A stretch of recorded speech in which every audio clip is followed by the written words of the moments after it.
중생 근대문법 들어가도록 할게요. 안내 드렸던 것과 마찬가지로 문법에 대해서 먼저 저희가 보고요. 그 다음에 남아있는 조선 후기 고전 시가 부분의 작품들을 대표적으로 몇 개 본 후에 고전 산문을 감상하도록 하겠습니다. 그래서 문법 그리고 시가 산문을 통해서 여러분들과 함께 어느 정도 좀 대비할 수 있도록 함께 공부해 보도록 할 건데요. 일단은 오늘 첫 시간은 중세근대 문법을 시작할 건데 훈민정음에 대한 이야기를 먼저 시작하도록 하겠습니다.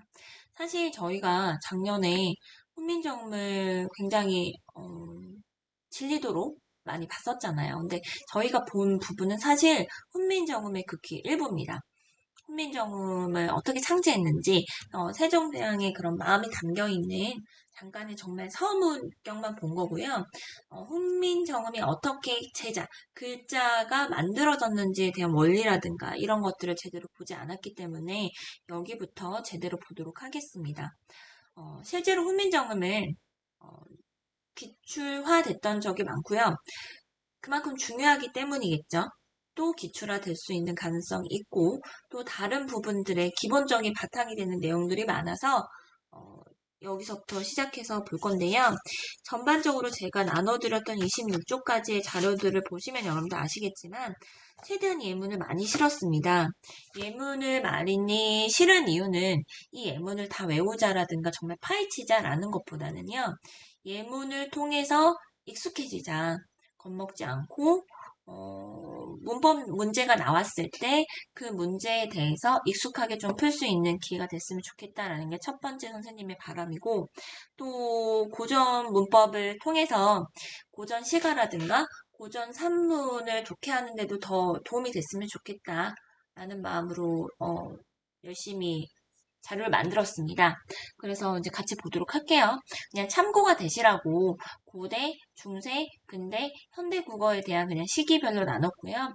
아시다시피 훈민정음 같은 경우는 중세 때 만들었던 자료다라는 것은 다들 아실 겁니다.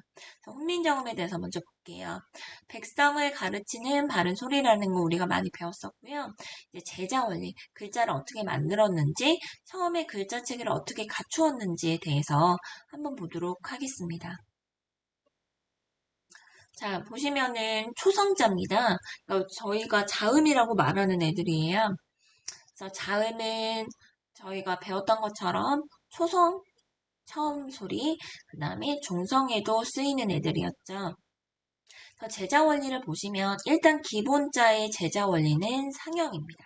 즉 모양을 상 봉뒀다라는 거고요. 보시면 자 기억이 키읔, 그 다음에 니은이 디귿, 그리고 디귿이 티읕. 이런 것들을 보시면 아시겠지만 첫 번째 원리는 바로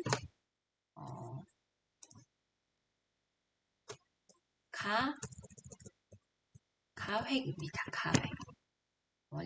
가획의 원리가 먼저 나오죠. 가획.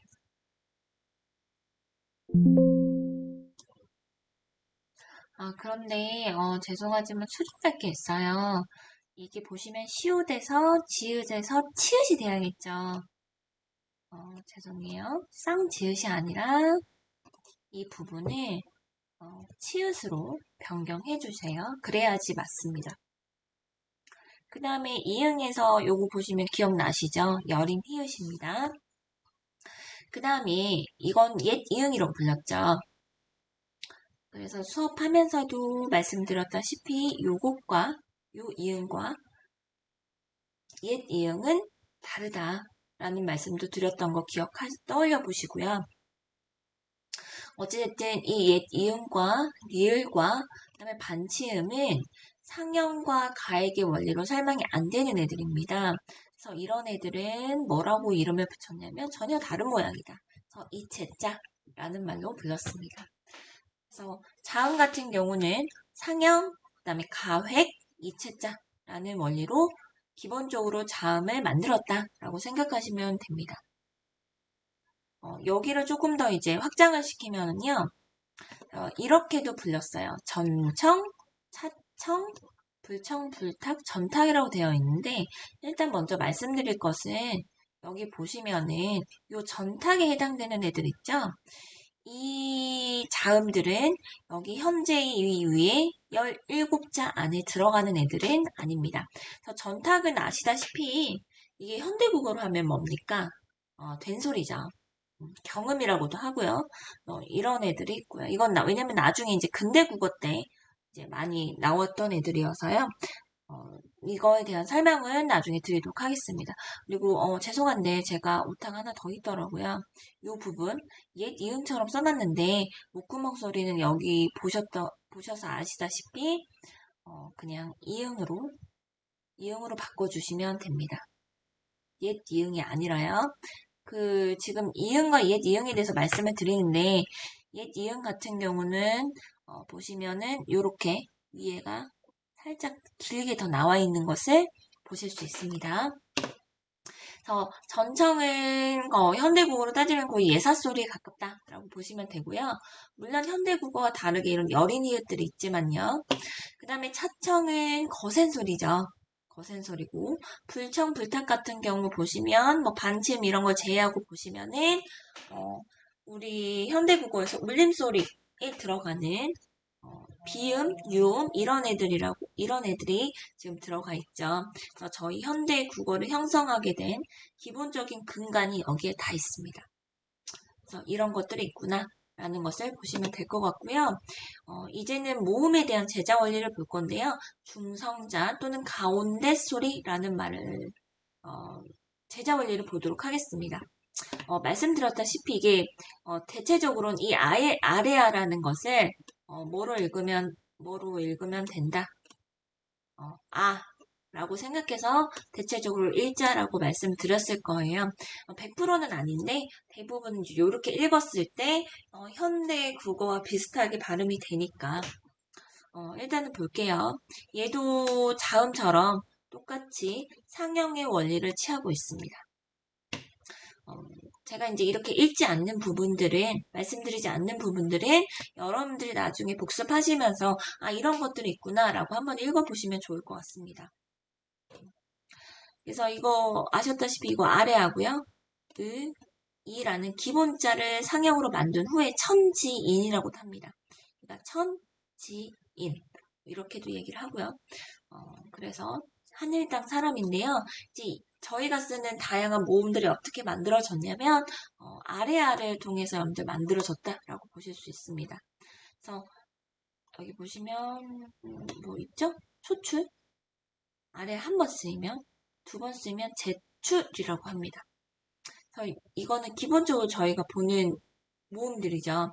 그래서 우라는 단모음, 야, 여, 요라는 저희가 지금 현재 부르는 이중 모음들이 이제 형성이 되었는데 또 합영자라는 것을 통해서 이렇게 여러 가지의 유형을 통해서 저희가 현재 쓰는 또는 현재 쓰이지 않는 모음들까지 나와 있는 게 보이실 거예요. 그래서 자 보시면 아시겠지만 현대의 그 모음 수보다 지금 중세국어 때의 모음 개수가 훨씬 더 많다라는 걸 눈으로 보이실 겁니다. 그래서 지금 현재 안 쓰이는 애들이 꽤 있죠. 얘라든가 지금 얘도 그렇고요. 그다음에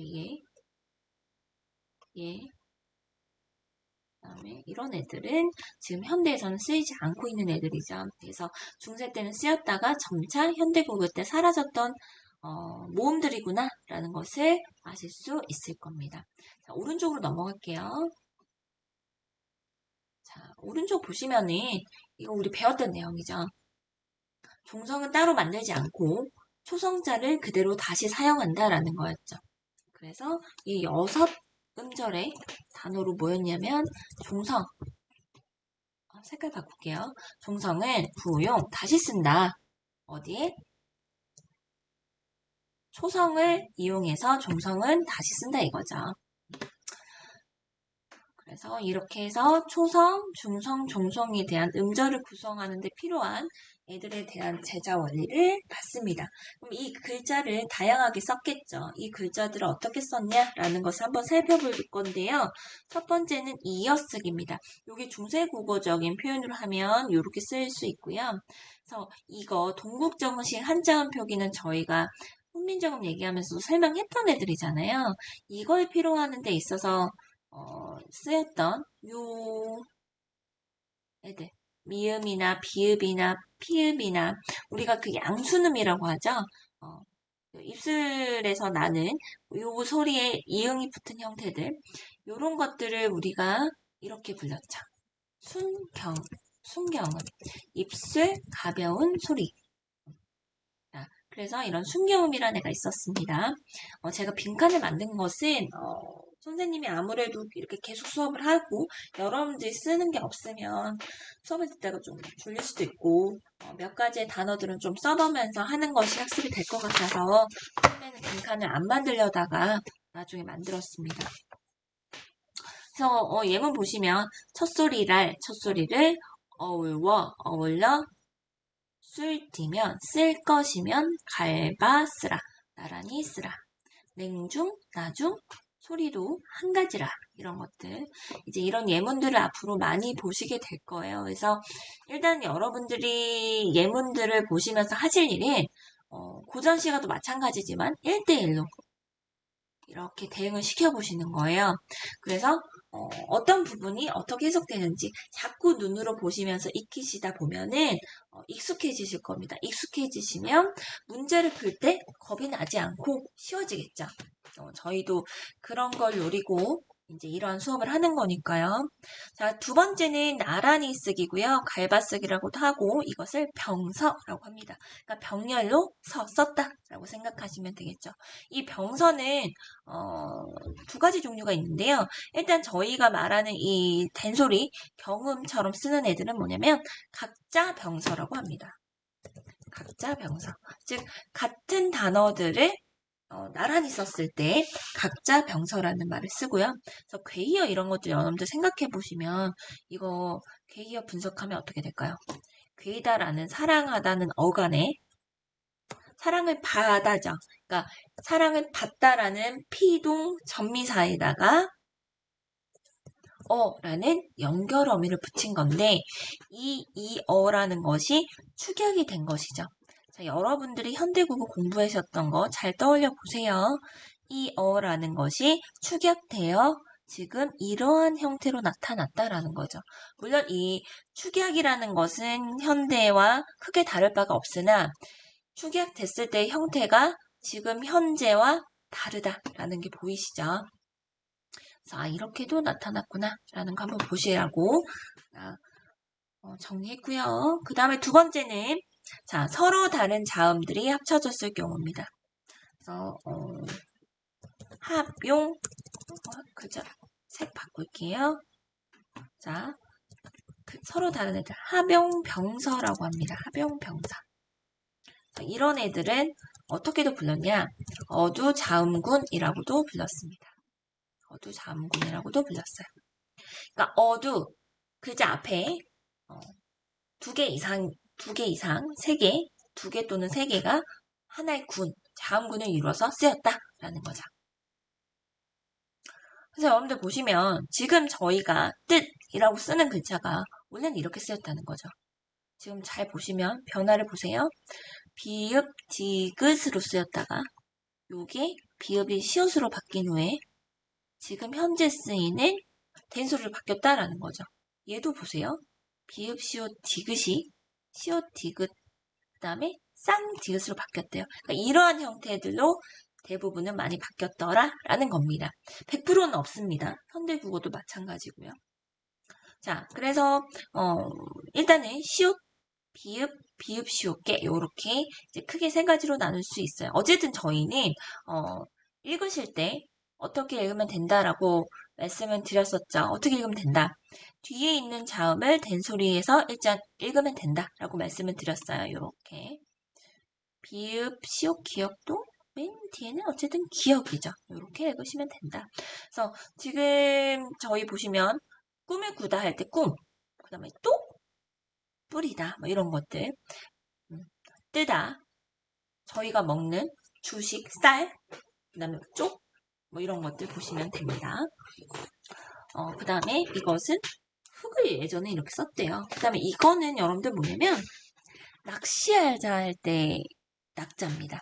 그럼 이건 아시겠죠? 요건 아시겠죠? 한자. 이거는 시. 그 다음에 이거는 토. 이거는 조자입니다. 조. 그래서 낚시하다. 조입니다. 조. 낚시는 고전시가 할 때 누누이 말씀을 드렸잖아요. 알아두어야 된다. 그래서 일반 어부들이 낚시할 때는 노동이나 조선 사대부들이 낚시를 할 때는 유흥 중에 하나다. 자연을 즐기는 방식 중에 하나다. 풍류를 즐기는 방법이다. 이런 것들 기억나시죠?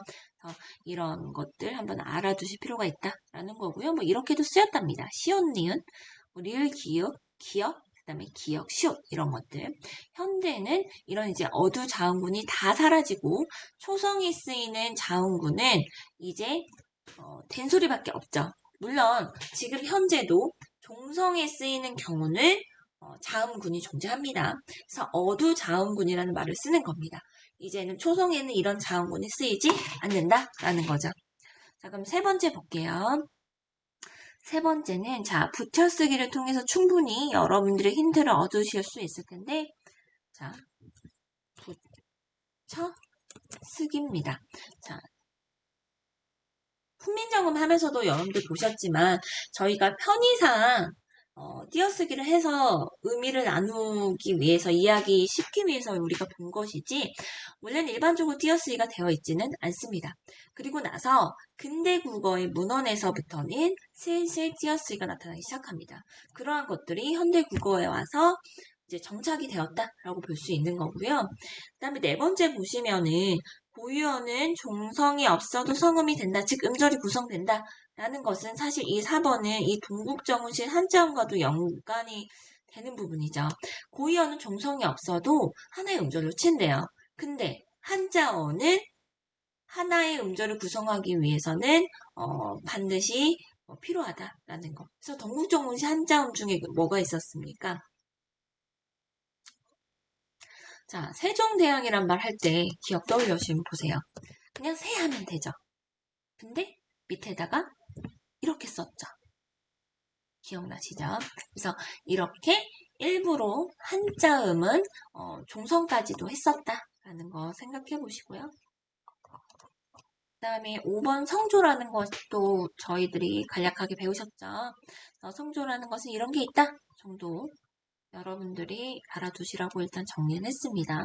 뭐 평성, 거성, 상성, 입성 이런 것들이 있고 평성은 점이 없고 거성은 한 점이고 상성은 2점이고 입성은 점과는 무관하다라는 건데 입성 같은 특히 상성 같은 경우는 낮은 음에서 높은 음으로 가다 보니까 상대적으로 긴 소리가 날 수밖에 없다라는 거죠.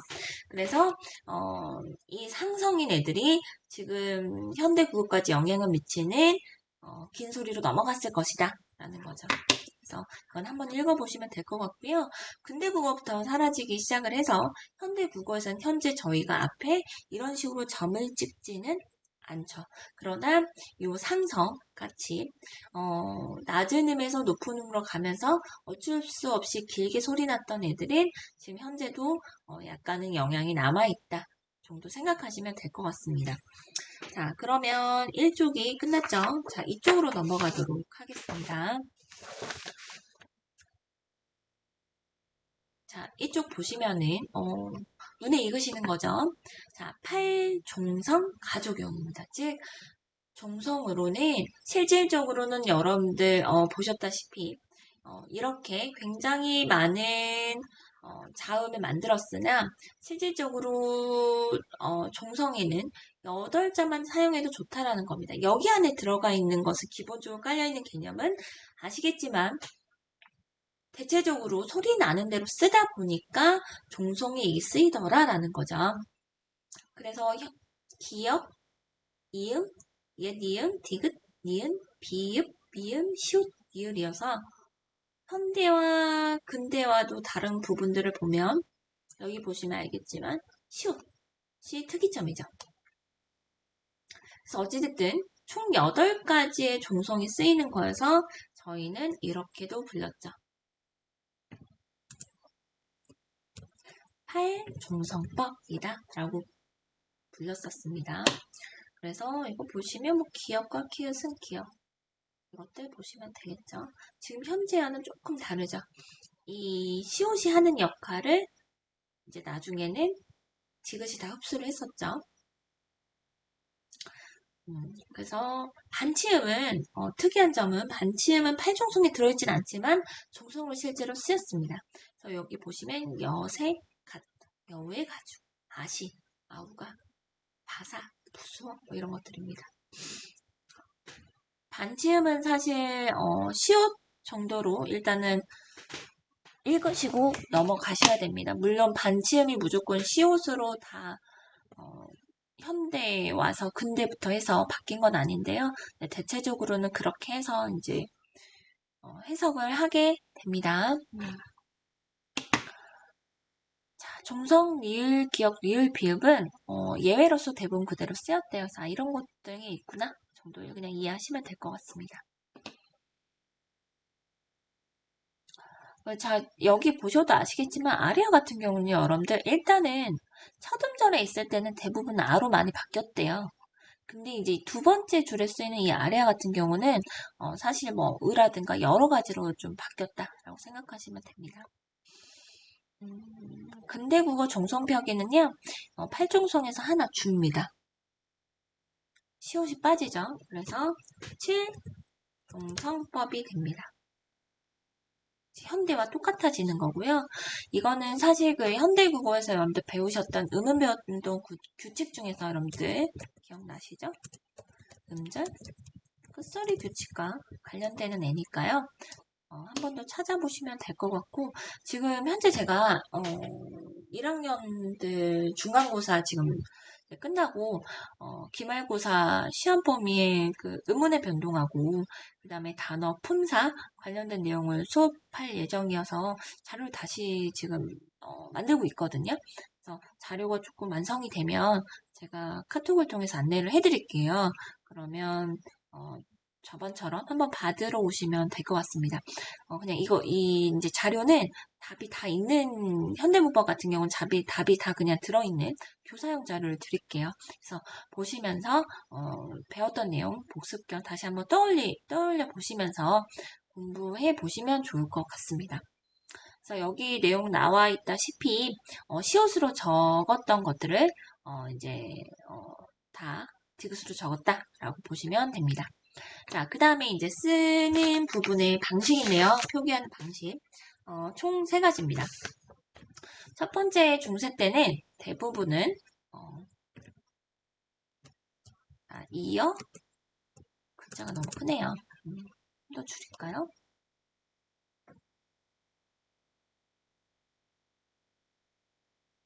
자, 이어 적기였습니다. 그래서 여기 보시면 보이죠? 사람이 할 때 이 미음이 지금 여기로 넘어갔죠. 그 다음에 이제 근대 국어 때는 과도족 펴기라고 해서요. 자, 뭐냐면 거듭 적기라는 게 있습니다. 뭐냐면 여기까지 쓰고 말씀을 드릴게요. 끊어 적기입니다. 현대 와서는. 그러니까 지금 현대는 이렇게 쓰이는 거예요. 현대 와서는 지금 보시면 현재 쓰이는 방법처럼 쓰였는데 중간에 이렇게 과도하게 즉 이중이 된 거죠. 보시면 미음이 한 번, 두 번 쓰인 거 보이시죠? 그래서 이런 걸 가지고 뭐라고도 부르냐면 이어 적기는 연철, 연결해서 썼다 뭐 이렇게 생각하시면 되고 거듭 적기는 충철, 중복됐다. 그 다음에 끊어 적기는 분철이라고도 부릅니다. 그래서 같이 쓰이는 단어들을 알아두시면 될 것 같아요. 이어 적기에 대해서 한번 좀 더 살펴서 이해를 해보시면은 자, 받침이 있는 체언이나 용언의 어간에 모음으로 시작하는 조사나 어미가 붙는 경우에는 이렇게 옮겨가더라라는 겁니다. 그러면 원래의 원형을 지금 제가 다 써놓은 거 보이시죠? 그래서 여기 앞부분은 이어적기 형태고요. 그 다음에 여기 뒷부분에 제가 지금 써놓은 형태들은 원형의 형태다라고 생각하시면 됩니다. 그러면 여러분들 현대에 국어 배웠던 거 한번 떠올려 보실래요?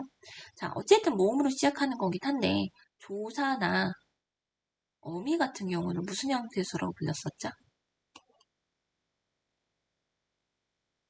이거 형식, 문법 뭐 이런 형태소로 불렸었죠?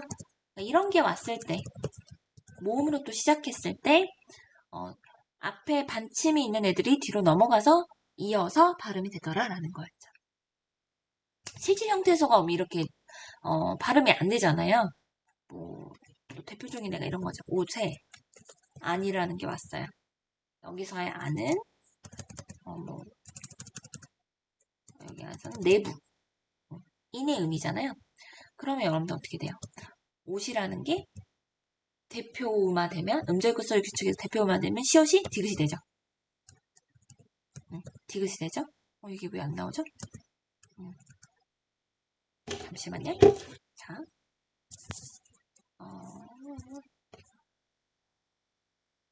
이렇게 되죠. 그 다음에 안은 그대로 오는 거죠. 그래서 최종적으로 발음이 이렇게 되잖아요. 그래서 이 안처럼 의미가 있는 애들은 뭐라고 했죠? 자, 기억을 떠올려 보시면 이 안이랑 안 같은 애들은 여러분들 자, 실질 형태소다라고 불렀던 거 기억나시죠? 그래서 현대문법도 반드시 다시 한번 정리하셔야 됩니다. 자, 4번은 아시겠죠? 양성모음은 양성모음끼리, 음성모음은 음성모음끼리 어울리는 형상. 이거 뭡니까? 이거 모음 조화이죠. 모음 조화. 그래서 모음 조화가 중세 때는 굉장히 잘 지켜졌더라. 기억나시죠? 그래서 모음 조화의 사실 여기서의 핵심은 바로 이거죠. 아래아입니다. 이게 핵심이었죠. 아래아. 이 모음 조화가 나중에 보시면 깨지게 된 것도 아래아라는 것이 소멸됐기 때문이었죠. 그래서 중성모음은 이고요. 이렇게 둘이 나눠지죠. 양성모음과 음성모음으로. 근데 이제 이건 전문가들이 다 분석을 해놓은 거잖아요. 중성모음은 이론적으로는 양성이든 음성이든 두 계열 모두 어울릴 수 있어요. 그쵸? 근데 이제 문헌상 찾아보니까 주로 음성모음과 어울렸더라 라는 겁니다. 자, 알고 계시면 될 것 같고 그 예시를 해놨어요. 보시면 그러니까 여기는 양성모음이 예시인 거잖아요. 그래서 막, 아니가 왔고 얘는 음성모음이니까 뒤에 붙는 어미들 보시면 뭐 은이 이런 애들이 붙었다라는 겁니다. 되셨죠? 자, 그럼 오른쪽으로 넘어갈게요.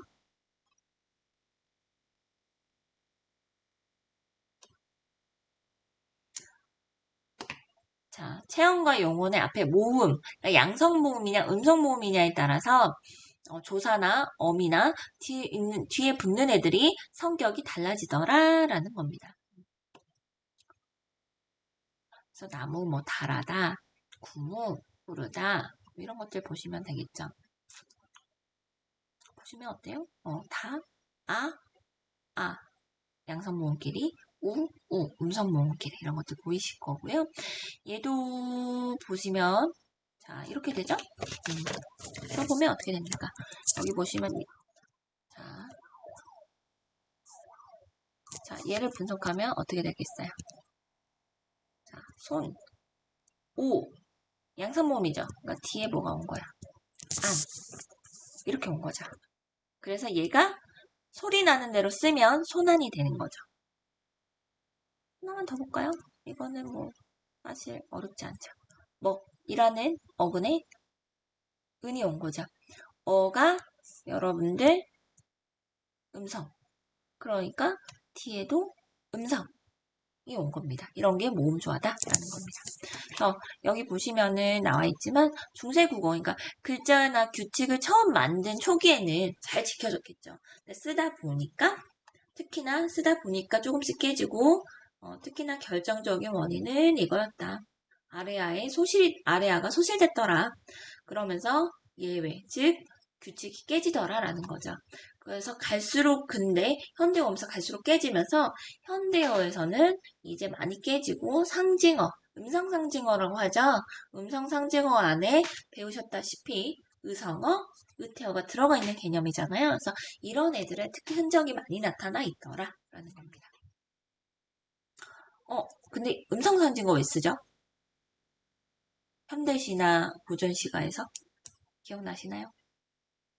생생하게 뭔가를 잘 표현할 수 있으니까 쓰겠죠?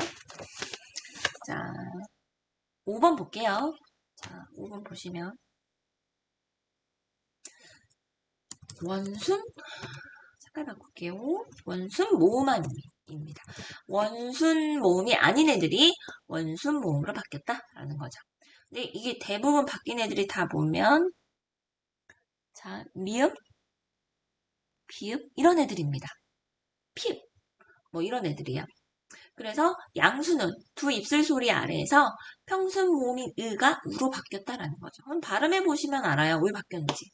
물라는 거하고 물 하는 거하고 우으라는 발음보다는 우라고 바뀌었을 때 발음하기가 훨씬 편리해지잖아요. 그래서 이렇게 바뀌었다라고 생각하시면 됩니다. 그 다음에 자 6번째 보시면은요. 이거는 현대 국어 할 때도 배우셨던 거죠. 뭡니까? 국외음화입니다. 국외음화.